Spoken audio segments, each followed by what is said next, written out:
Sir, ಇವತ್ತು ಕುಮಾರಸ್ವಾಮಿ ಅವರು ಬಳ್ಳಾರಿ ವಿಚಾರವನ್ನ ಡೀಟೇಲ್ ಆಗಿ ಹೇಳಿದ್ದಾರೆ.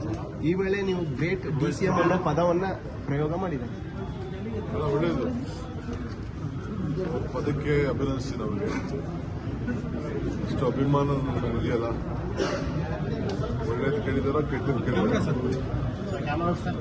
ಅಭಿಮಾನವಾಗಿ ಗ್ರೇಟ್ ಡಿಸಿಎಂ ಅಂತ ಹೇಳಿದ್ಮೇಲೆ ಬಹಳ ಸಂತೋಷ. ಅಲ್ಲ, ನೀವು ಅಮೆರಿಕದ ಸೆಕ್ಯೂರಿಟಿ ತಗೊಳ್ಳಿ ಅನ್ನೋದು ಅಂತ ಹೇಳಿದಕ್ಕೆ ಸರ್, ಅಧಿಕಾರದಿಂದ ಬಿಟ್ಕೊಡ್ಲಿ ನಿಮ್ಮ ಕೈಲಿ ಆಗಿಲ್ಲ ಅಂದ್ರೆ ಅಂತ ನೀವು ಸೆಕ್ಯೂರಿಟಿ ಕೊಡಕ್ ಆಗದೆ ಇದ್ರೆ ಮಾತಾಡಿದ್ದಾರೆ.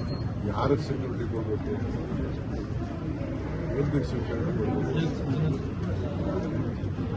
ಎಲ್ಲ ಆಮೇಲೆ ಮಾತಾಡೋಣ. ನಮ್ಮ ಹೋಮ್ ಮಿನಿಸ್ಟರ್ ಎಲ್ಲ ಉತ್ತರ ಕೊಡ್ತಾರೆ. ನಾನು ಯಾರು ಹೋಗಲ್ಲ. ನಾನು ನಾಳೆ ಹೋಗ್ತಾ ಇದ್ದೀನಿ. ಪಕ್ಷದ ಒಬ್ಬ ಕಾರ್ಯಕರ್ತ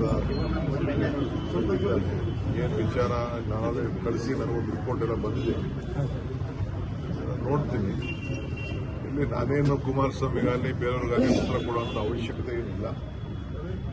ಅವ್ರು ಏನು ಬೇಕಾದ್ರೂ ಖುಷಿಗೆ ಏನು ಬೇಕಾದ್ರೂ ಪಾಪ ಯಾವುದು ಸ್ಪೋರ್ಟ್ಸ್ಮನ್ ಕೆಲಸ ಒಂದೊಂದು ಪ್ರೆಸ್ ಕಾನ್ಫರೆನ್ಸ್ ಮಾಡ್ಬಿಟ್ಟು ಹೋಗ್ತಾ ಇರ್ತಾರೋ.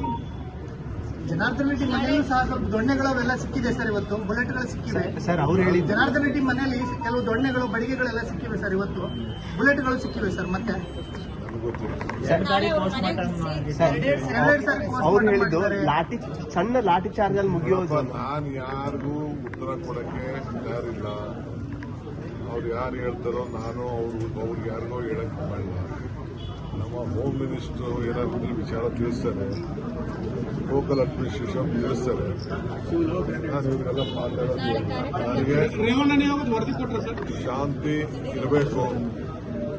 ಶಾಂತಿ ಇರಬೇಕು. ಬಳ್ಳಾರಿ ಜನ ಹಿಂದೆ ಎಲ್ಲ ಅನುಭವಿಸಿರೋದೇ ಸಾಕು. ಮುಂದಕ್ಕೇನೋ ಆಗಬಾರ್ದು, ಅಷ್ಟೇ ನಾನು ಬೇಕಾಗಿರೋದು. ಆಗಬಾರ್ದಿದ್ದೆಲ್ಲ ಹಿಂದೆ ಎಲ್ಲ ನಡೆದೋಗಿದೆ. ಮೊನ್ನೆನೂ ಆ ಇನ್ಸಿಡೆಂಟ್ ಆಗಬಾರ್ದಾಗಿತ್ತು, ಆಗಿದೆ. ನಮಗೂ ಬಹಳ ನೋವಿದೆ. ಇದು ರಾಜ್ಯದ ನೋವಿನ ವಿಚಾರ. ಎಲ್ಲೆಲ್ಲಿ ಹೋಗ್ಬೇಕು ಅಂತ ನಮ್ಮವರು ಡೈರೆಕ್ಟ್ ಮಾಡ್ತಾರೆ, ಅಲ್ಲಿ ಹೋಗಬೇಕು. ಬಂದು ನನಗೆ ಅನ್ಅಫಿಷಿಯಲ್ ಆಗೆಲ್ಲ ತಿಳಿಸಿದ್ದಾರೆ. ಅಫಿಷಿಯಲ್ ಆಗಿ ಮಾಡ್ಕೊಡ್ತಾರೆ. ಸರ್, ಡಿಕೆಶಿ ಎಂಎಲ್ಎಗೆ ಕ್ರಿಮಿನಲ್ ಎಂಎಲ್ಎಗೆ ಸಪೋರ್ಟ್ ಮಾಡ್ತಾ ಇದ್ದಾರೆ ಅಂತ ಹೇಳಿ ಜನಾರ್ದನ್ ರೆಡ್ಡಿ ಹೇಳಿದ್ದಾರೆ ಸರ್. ನಾನು ಕ್ರಿಮಿನಲ್ ಅಂತ ನನಗೊಂದು ಪಟ್ಟಿ ಕೊಟ್ಟಿದ್ದಾರೆ ಗೊತ್ತಾ? ನನ್ನ ಮೇಲೆ ಕ್ರಿಮಿನಲ್ ಕೇಸ್ ಇದೆ, ಯಾರ ಮೇಲೆ ಕ್ರಿಮಿನಲ್ ಕೇಸ್ ಇದೆ ಅಂತ ಫಸ್ಟ್ ಜನಾರ್ದನ್ ರೆಡ್ಡಿ ತನ್ನ ಬುಕ್ನ ಓಪನ್ ಮಾಡ್ಕೊಳ್ಳಿ. ಅವ್ರ ಮೇಲೆ ಏನೇನು ಕೇಸ್ ಇದೆ, ಎಷ್ಟು ಕೇಸ್ ಇದೆ, ಅವ್ನು ಏನಂತ ಕರೆದಿದ್ದಾರೆ ಅಂತ, ಕ್ರಿಮಿನಲ್ ಅಂತ ಹೆಂಗ್ ಲೆಕ್ಕ ಹಾಕ್ತಾರೆ ಅಂತ ಎಲ್ಲರೂ ಇಷ್ಟು ಜನ ಫಾರ್ಮರ್ ಚೀಫ್ ಮಿನಿಸ್ಟರ್ ಮೇಲೆ ಕ್ರಿಮಿನಲ್ಗಳಂತ ಯಾರ ಕೇಸ್ಗಳಿದೆಯಲ್ಲ, ಫಾರ್ಮರ್ ಚೀಫ್ ಮಿನಿಸ್ಟರ್ಗಳ ಮೇಲೆ ಎಷ್ಟೋ ಜನ MLAಗಳಿದೆ, MLA, ಎಷ್ಟೋ ಜನ MP ಗಳ ಮೇಲೆ ಇದೆ, ಎಲ್ಲ ಇದೆಯಲ್ಲ. ಎಲ್ಲರ ಮೇಲೂ ಕೇಸ್ಗಳು, ಯಾರ ಮೇಲೆ FIRಗಳಾಗಿದೆ ಅವರೆಲ್ಲ ಕ್ರಿಮಿನಲ್ಗಳ ಲೆಕ್ಕನೇ ತಾನೇ ಲೆಕ್ಕ.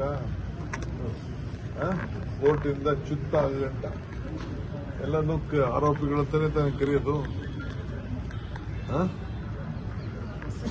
ಸಣ್ಣ ಲಾಠಿ ಚಾರ್ಜ್ ಅಲ್ಲಿ ಮುಗಿಯೋದು ಅದನ್ನ ದೊಡ್ಡ ಗುಂಡು ಹಾರಿಸೋ ಲೆವೆಲ್ಗೆ ತಗೊಂಡು ಹೋಗಿದ್ದಾರೆ ಅನ್ನೋ ಆರೋಪ ಮಾಡಿದ್ದಾರೆ ಕುಮಾರಸ್ವಾಮಿ ಅವರು. ನಾನು ಯಾರಿಗೂ ಉತ್ತರ ಕೊಡಕ್ಕೆ ನಾನು ತಯಾರಿಲ್ಲ. ಬರ್ತಾರೆ, ಮಾತಾಡ್ತಾರೆ, ಹೋಗ್ತಾರೆ. ಅವರೆಲ್ಲ ಸೀರಿಯಸ್ ಪಾಲಿಟಿಷಿಯನ್ಸ್ ಅಲ್ಲ.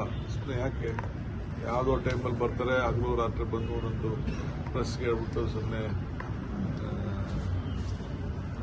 ಮಾತಾಡ್ಬಿಟ್ಟು ಬರೀ ಪ್ರೆಸ್ಸಲ್ಲೇ ನಾನು ರಾಜಕಾರಣ ಮಾಡ್ತೀನಿ ಅನ್ನೋರ ಹತ್ರ ನಾನು ಮಾತಾಡೋಕ್ಕೆ.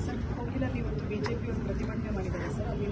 ಅಲ್ಲೇನು ಅಕ್ರಮವಾಗಿ ಮನೆ ಕಟ್ಟಿದ್ರು, ಯಾರಿಗೂ ಕೂಡ ಮನೆ ಕೊಡಬಾರ್ದು ಅಂತ ಹೇಳಿ ಸರ್ಕಾರದ ವಿರುದ್ಧ ನೋಡೋಣ ಸರ್.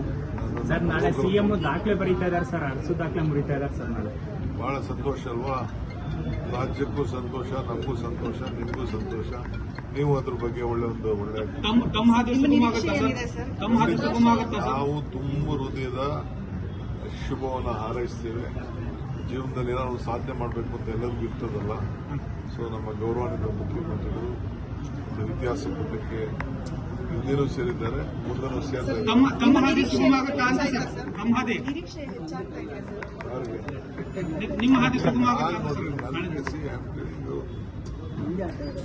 ಏನ್ ನಾವು ಹಳ್ಳಿಯಿಂದ ಬಂದವರು ಇಲ್ಲಿವರೆಗೂ ಮುಟ್ಟಿದೀವಲ್ಲ, ಇಷ್ಟು ಇಷ್ಟಕ್ಕೆ ಇದಕ್ಕಿಂತ ಇನ್ನೇನು ನಮ್ಗೆ ಬೇಕು? ಯಾವುದು ಎಂದು ಹುಡ್ಕೊಂಡು ಹೋಗ್ಬೇಕಾದ ಅವಶ್ಯಕತೆ ಏನಿಲ್ಲ. ಅದೇ ಬರುತ್ತೆ ಅನ್ಸುತ್ತೆ.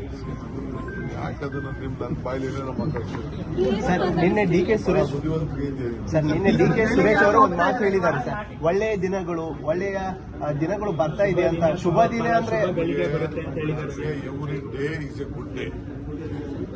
26 ಇಲ್ಲ sir. Every day is A good day. Yesterday is past, tomorrow is future, today is present. ಪ್ರತಿ ದಿನನೂ ನನಗೆ ಒಳ್ಳೆ ದಿನ. 26ನೇ ಇಸ್ವಿ ಸರ್. Best day